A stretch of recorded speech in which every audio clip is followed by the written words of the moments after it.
Good morning students.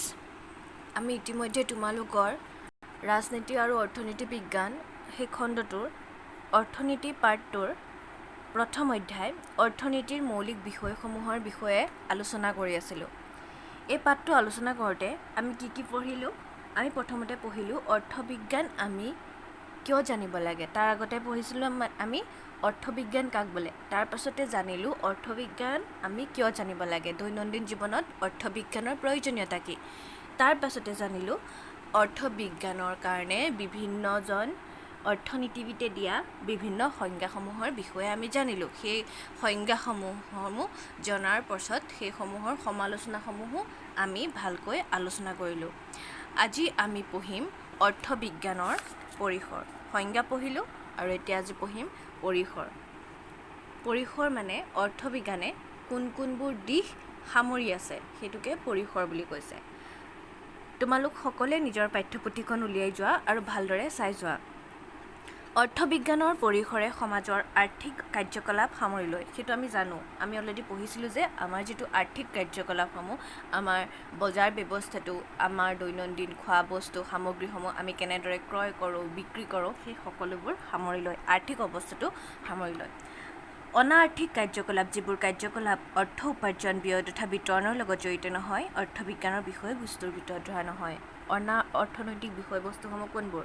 যিবোৰ বস্তু আমাৰ অৰ্থনীতিৰ যে কিহৰ ভিতৰত পৰা নহয়, অৰ্থ উপাৰ্জন, বিতৰণ বা বিনিময়ৰ ওপৰত পৰা নহয়, ব্যয়ৰ ওপৰত পৰা নহয়, তেতিয়াহ'লে তেনে বিষয়বস্তুবোৰ অৰ্থবিজ্ঞানৰ ভিতৰত ধৰা নহয়। অৰ্থবিজ্ঞানৰ পৰিসৰে সাধাৰণতে নিম্নোক্ত বিষয়কেইটা সামৰি লয় বুলি কৈছে। মানে তলত যিকেইটা বিষয় দিছে সেই বিষয়কেইটা জেনেৰেলি অৰ্থবিজ্ঞানে সামৰি লয়। প্ৰথমতে কি দিছে চোৱা, যে ভোগ কাৰ্য। ভোগ কাৰ্যটোৰ কথা কি কৈছে, যে আমাৰ অভাৱ দূৰ কৰা কাৰ্যকলাপেই হৈছে ভোগ। আমি ভোগ কি বুলি কওঁ, যে আমাৰ অভাৱটো দূৰ কৰাৰ যিটো কাৰ্যকলাপ, সেই কাৰ্যকলাপক আমি ভোগ বুলি কওঁ। ভোগ কাৰ্যৰ লগত জড়িত বিধিসমূহ, ভোক্তাৰ ভাৰসাম্য ইত্যাদি অধ্যয়নৰ অৰ্থনীতি পৰিসৰ অন্তৰ্ভুক্ত।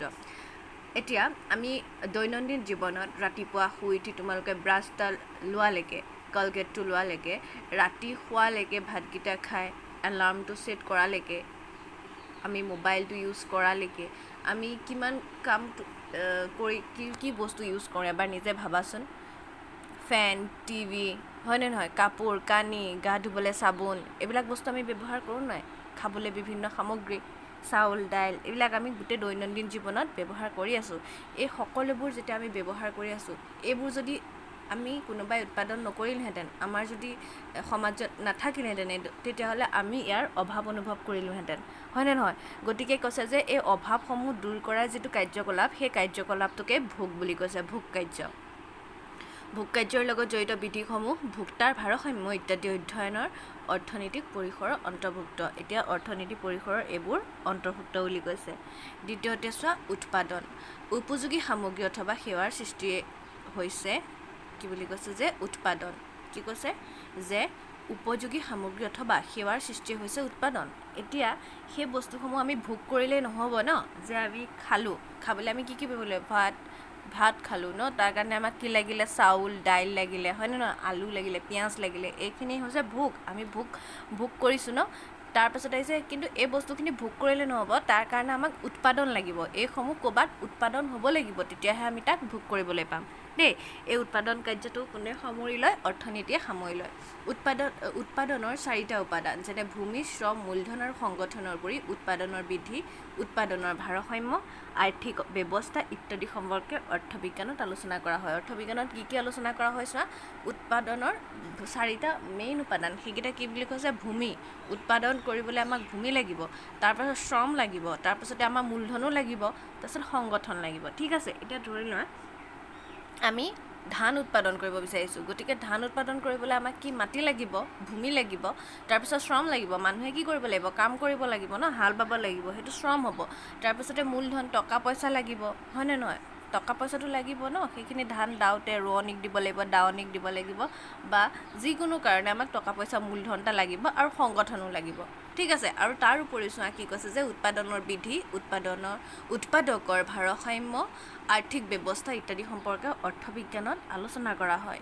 তাৰ পাছতে 3 নম্বৰটো চাওঁ যে বিতৰণ সামগ্ৰীৰ উৎপাদন কাৰ্য সম্পাদন কৰাৰ পাছত ইয়াৰ উপভোক্তাৰ মাজত বিতৰণ কৰিলেহে ভোগ কাৰ্য সম্ভৱ হৈ উঠিব প্ৰথমতে আমি ভোগ কাৰ্যৰ কথা কৈছিলোঁ যে মানুহে কি কৈছে আমি চাউলটো আমাৰ হাতত পোৱাটো কথা আমি ক'লোঁ ভোগ কাৰ্য আৰু এই চাউলটো কোনে উৎপাদন কৰিব সেইটো হৈছে এইটো কোনে হেৰি কৰিব কৃষকসকল হৈছে উৎপাদক আৰু তেওঁলোকে চাউলটো কি কৰিলে উৎপাদন কৰিলে ধান উৎপাদন কৰিলে ধানৰ পৰা চাউল হ'ল ঠিক আছে তাৰ পাছতে বিতৰণটো কোনটো যে চাউলখিনি ধানখিনি আমাৰ মাজত আমাৰ সেই ভোগ কাৰ্যটোৰ কাৰণে আমি চাউলখিনি আমি খাইছোঁ সেইটো আমাৰ ভোগ কাৰ্য ন সেই চাউলখিনি আমাৰ মাজত বিতৰণ কৰি দিয়াটো হৈছে বিতৰণ কোনে কৰি দিব সেইটোকে আমি কি বুলি কৈছোঁ বিতৰণ কাৰ্য বুলি ক'ব লাগিব বিতৰণ প্ৰক্ৰিয়া যাতে সঠিক হয় তাৰ বাবে যিবোৰ নীতি বা তত্ত্ব অনুসৰণ কৰা প্ৰয়োজন হয় সেই সকলোবোৰ তত্ত্ব বিতৰণ বিষয়ৰ মাজত আলোচনা কৰা হয় মানে বিতৰণ কেনেকৈ বিতৰণ কৰিব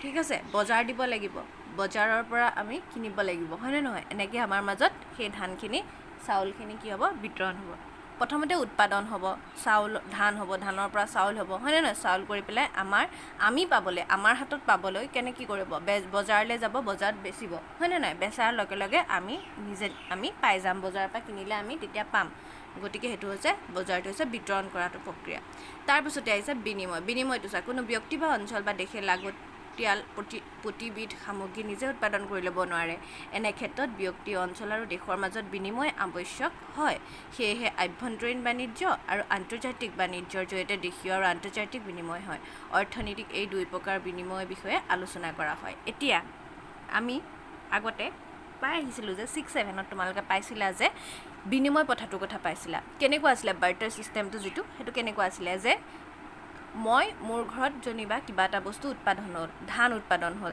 কিন্তু বেলেগ এঘৰ মানুহৰ ঘৰত কি দাইল উৎপাদন হ'ল কিন্তু তেওঁলোকৰ ধান নাই আৰু মোৰ কি নাই মোৰ দাইল নাই ঠিক আছে তেওঁলোকৰ ধৰি লোৱা চাউল নাই মোৰ দাইল নাই ঠিক আছে গতিকে তেওঁলোকৰ উৎপাদনটো মোক দিলে মোৰ উৎপাদনটো তেওঁলোকক দিলোঁ হয় নাই সেইটো হৈছে বিনিময় ঠিক তেনেকৈ আমাৰ দেশবিলাকৰ মাজতো সেই বিনিময় প্ৰথাটো এতিয়াও প্ৰচলিত হৈ আছে দেই দুটা টাইপত আছে আভ্যন্তৰীণ বাণিজ্য মানে নিজৰ দেশখনৰ ভিতৰতে যেতিয়া এখন ৰাজ্যৰ পৰা আন এখন ৰাজ্যৰ মাজত যেতিয়া বিনিময় হয় তেতিয়া তাক কি বুলি কয় যে আভ্যন্তৰীণ বাণিজ্য তাৰপাছতে আছে আন্তৰ্জাতিক বাণিজ্য যে বিভিন্ন দেশৰ মাজত যেতিয়া বাণিজ্য হয় যে আমাৰ ইয়াত যিটো উৎপাদন হয় সেইটো এতিয়া আমাৰ ইয়াত চাহ উৎপাদন হয় চাহটো এতিয়া বেলেগ দেশলৈ যায় আৰু চাহ বেলেগ দেশত উৎপাদন হোৱা কফি বা কিবা আমাৰ ইয়ালৈ আহে ঠিক আছে এতিয়া সেইটোক কি বুলি কৈছে বিনিময় বুলি কৈছে এই বিনিময় প্ৰক্ৰিয়াটোৰ বিষয়ে কি বুলি কৈছে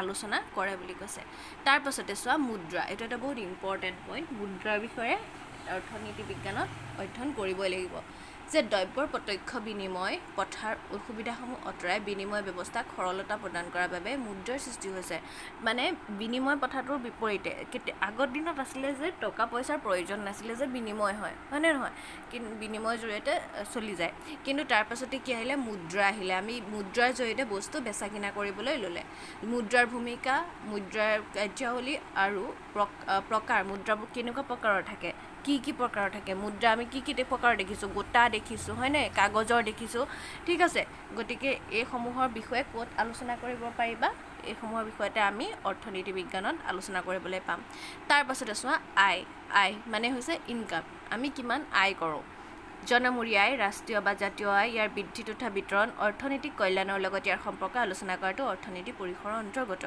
গতিকে জনমূৰি আয় ৰাষ্ট্ৰীয় বা জাতীয় আয় ইয়াৰ বৃদ্ধি তথা বিতৰণ এইবিলাকৰ বিষয়ে ক'ত আলোচনা কৰা হয় বিভিন্ন প্ৰকাৰৰ আয় বিষয়ে ক'ত আলোচনা কৰা হয় অৰ্থনীতি বিজ্ঞানত আলোচনা কৰা হয় ইয়াৰ বিষয়ে তোমালোকে পাঠত বিশদভাৱে পাবা তাৰপাছতে আছিলে ৰাজস্ব বা ৰাজহুৱা বিত্ত বিজ্ঞান পাব্লিক ফাইনেন্স ঠিক আছে চৰকাৰী আয় চৰকাৰী ব্যয় আৰু চৰকাৰী ঋণৰ আলোচনাই হৈছে ৰাজহুৱা বিত্ত বিজ্ঞান মানে যে চৰকাৰী আয় এখন চৰকাৰৰ যি আয় ব্যয় সেইবিলাকৰ বিষয়ে আলোচনা কৰাটোৱে হৈছে কি বুলি কৈছে যে পাব্লিক ফাইনেন্স ৰাজহুৱা বিত্ত বিজ্ঞান বুলি কৈছে তাৰপিছত আছে কল্যাণকামী অৰ্থনীতি যে কেৱল ভোগকাৰ্য উৎপাদন তথা বিতৰণে অৰ্থনীতিৰ মূল বিষয়বস্তু হ'ব নোৱাৰে দেই কৈছে যে কল্যাণৰ অৰ্থনীতি কল্যাণ অৰ্থনীতিটো কি কৈছে যে কেৱল ভোগ কাৰ্য উৎপাদন তথা বিতৰণে অৰ্থনীতিৰ মূল বিষয়বস্তু হ'ব নোৱাৰে।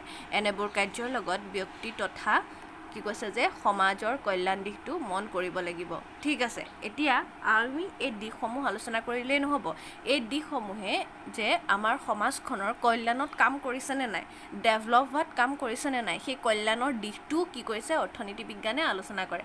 যে ঠিক আছে যে আমি উৎপাদন কৰিলোঁ, বিতৰণ কৰিলোঁ, তাৰ পাছতে আমি ভোগ কৰিলোঁ, সেইখিনি বাৰু ঠিক আছে, কিন্তু এইখিনি কাৰ্যই, এই অৰ্থনীতিৰ বিভিন্ন কাৰ্যসমূহে আমাৰ সমাজখনৰ উন্নতিত কল্যাণত কাম কৰিছে নাই, সেইটো মেইন পইণ্ট। সেই বস্তুটো আমি চাব লাগিব। সেইটোও ক'তে আলোচনা কৰিব, সেইটো আমাৰ ক'ত আলোচনা কৰিব বুলি ক'লে অৰ্থনীতি বিজ্ঞানতে আলোচনা কৰিব। অৰ্থনীতিবিদ এছ.চি. পেইণ্ট, উইলফ্ৰেড পেৰেটো, হিগছ, আৰ্মেট্যা সেন আদিয়ে কল্যাণকামী অৰ্থনীতিক জনপ্ৰিয় কৰি তুলিছে। কোনে কোনে কৰিছিলে? এইকেইজনৰ নাম কি কি? যে উইলফ্ৰেড পেৰেটো, এছ.চি. পেইণ্ট, হিগছ, আৰ্মেট্যা সেন, তেওঁলোকে কল্যাণকামী অৰ্থনীতিৰ কথা কৈছিলে। ঠিক আছে, তাৰপাছতে চোৱা পৰিৱেশীয় অৰ্থনীতি কি কৈছে? Economics of environment. এহাতে অৰ্থনৈতিক উন্নতিৰ ক্ষিপ্ৰতৰ কথা কৰাৰ অৰ্থে ঔদ্যোগিকৰণৰ ওপৰত অধিক মনোনিৱেশ কৰা, অন্যহাতে পাৰিপাৰ্শ্বিকতাৰ ভাৰসাম্য বিনষ্ট পৃথিৱীৰ সমাজ বিজ্ঞানীসকলক অধিক চিন্তান্বিত কৰি তুলিছে। এনে ক্ষেত্ৰত পাৰিপাৰ্শ্বিকতাৰ ভাৰসাম্য কিদৰে ৰক্ষা কৰিব পাৰি সেই উদ্দেশ্যে পাৰিপাৰ্শ্বিকতাৰ অধ্যয়ন অৰ্থনীতিৰ বিষয়ে অন্তৰ্ভুক্ত কৰা হৈছে। এই সংযোজনে অৰ্থনীতি বিষয়ে এক নতুন মাত্ৰা প্ৰদান কৰিছে। মানে পৰিৱেশীয় অৰ্থনীতি মানে কি কৈছে যে ধৰি লোৱা আমি এতিয়া অৰ্থনীতিটো আমাৰ ডেভেলপ হ'বৰ কাৰণে ক'ৰবাত আমি ইণ্ডাষ্ট্ৰি এটা খুলিলোঁ। ঠিক আছে, এতিয়া সেই ইণ্ডাষ্ট্ৰিটো আমি খোলাৰ আগতে আমি পৰিৱেশটো ষ্টাডি কৰিব লাগিব যে সেই ইণ্ডাষ্ট্ৰিটোৰ পৰা নিৰ্গত হোৱা আৱৰ্জনা বা কি বুলি কৈছে আৱৰ্জনা বা ধোঁৱাসমূহে যাতে সেই পৰিৱেশটো বিনষ্ট কৰিব নোৱাৰে। ঠিক আছে, আমি অৰ্থনীতিটো ডেভেলপ কৰিবৰ কাৰণে য'তে ত'তে ইণ্ডাষ্ট্ৰি খুলিব নোৱাৰোঁ বা যিকোনো অৰ্থনীতি কাম কৰিবলৈ যোৱাৰ আগতে আমি সেই পৰিৱেশটো চাই ল'ব লাগিব যে পৰিৱেশটো যাতে বিনষ্ট নহয়। ঠিক আছে, আৰু এই অধ্যয়নটোকে কি বুলি কৈছে? পৰিৱেশীয় অৰ্থনীতি বুলি কৈছে। এইসমূহ কথা তাত আলোচনা কৰা হয়। ক'ত? আমাৰ অৰ্থনীতি বিজ্ঞানতে এই গোটেই বিষয়সমূহ সোমাই আছে। তাৰপিছতে চোৱা যে দক্ষতা, লাষ্ট পইণ্টটো এফিচিয়েঞ্চি বুলি কয় ইংলিছত, যে সীমিত সম্পদৰাজিৰ দক্ষতাপূৰ্ণ ব্যৱহাৰ যোগেদি সমাজ গঠন কৰাটো অৰ্থনীতিৰ মূল বিষয়।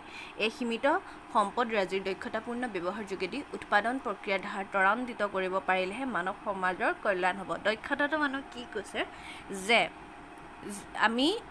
আমাৰ সম্পদসমূহ ধৰি লোৱা সীমিত আছে।